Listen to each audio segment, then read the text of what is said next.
आर्ज और डीके की इस नई सीरीज की कहानी में दो गैंग हैं। दोनों एक दूसरे के आमने सामने खड़े हैं। एक कोलकाता के माफिया सरगना से डील होनी है। दोनों ही गैंग अपनी अपनी कोशिश में लगे हुए हैं। इस कारण फिजाओं में गोली बारूद का माहौल है।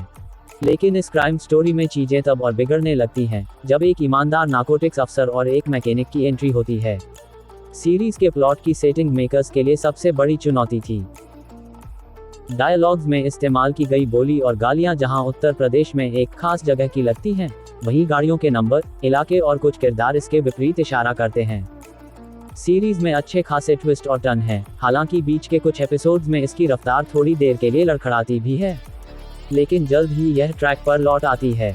आखिर में सीरीज का क्लाइमैक्स एक पावरफुल और पंच के साथ आश्चर्यजनक रूप से सामने आता है। फिल्म की कहानी गुलाबगंज शहर की है, जहां एक अफीम फैक्ट्री है। यहाँ की उपज का एक महत्वपूर्ण हिस्सा सरकार की निगरानी में है, जबकि लोकल माफिया लीडर गांची दिवंगत सतीश कौशिक ने अफीम के अवैध व्यापार पर एक साम्राज्य खड़ा किया है। इस काम में पुलिस सुपरिटेंडेंट मिश्रा उसका साथी है। गांची से नाता तोड़कर उसका एक सहयोगी नवीद ने शेरपुर शहर में एक राइवल गैंग बनाया है। Arjun Verma Dulquer Salman narcotics control bureau का अधिकारी है। वह ईमानदार है और उसका ट्रांसफर गुलबागज किया जाता है। अर्जुन की नज़र दोनों गैंग के गैरकानूनी अफीम लेन देन पर है। इसी के साथ एक और कहानी चलती है। इस कहानी में टीकू राजकुमार राव है। वह एक मोटरसाइकिल मैकेनिक है। टीकू के पिता कभी गांची के गैंग का हिस्सा थे। उन्होंने सीनियर गांची के साम्राज्य विस्तार में महत्वपूर्ण भूमिका निभाई थी। दो गुर्गे टीकू के पिता की हत्या कर देते हैं। वह जाने अनजाने में गांची के गैंग में शामिल हो जाता है, क्योंकि उसने दोनों हमलावरों की जान लेकर जवाबी कार्रवाई की।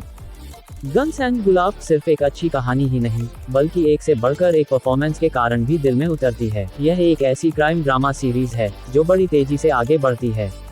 इसकी रफ्तार कुछ ऐसी है कि आपके पास सोचने के लिए बहुत कम समय बचता है। कहानी कहने की कला के मामले में यह राज और डीके को और मजबूती से दिखाती है। वेब सीरीज में कुछ ट्विस्ट और टर्न हैं जो आपको याद रह जाते हैं। कई जगहों पर आपको यह राजीव राय की फिल्म मोहरा के इंटरवल से पहले की भी याद दिलाती है। क्यों देखें, इसमें कोई दो राय नहीं है कि राज और डीके दर्शकों की नब्ज पकड़ने में माहिर हो गए हैं। गन्स एंड गुलाब एक बेहतरीन सीरीज है, लेकिन यह बेस्ट बनने से चूक जाती है। स्क्रीन प्ले के कुछ हिस्से ऐसे हैं जहां ऐसा लगता है कि राइटर ने सुविधा के अनुसार काम किया है।